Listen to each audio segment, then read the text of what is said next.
Anio Alatsinainy, fahadimy volana Janoary, taona 2024. Evanjely Masina nosoratan'i Marka nalaina tao amin'ny toko voalohany, andin'ny fahaenina tapany faharoa hatramin'ny faha-20. Ianao no malalako indrindra, Ianao no ankasitrahiko.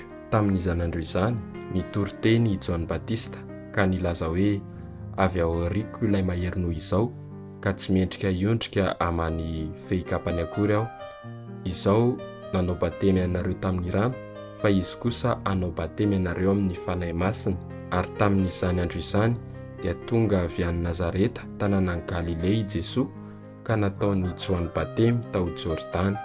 Raha vao niala avy tao anaty rano izy, dia nahita ny lanitra nisokatra sy ny Fanahy Masina nidina tahaka ny voromailala nakeo amboniny, ary nisy feo re avy any an-danitra nanao hoe Ianao no zanako malalako, Ianao no ankasitrahiko. Izany ary ny tenin'ny Tompo, derany eo anao ry Kristy.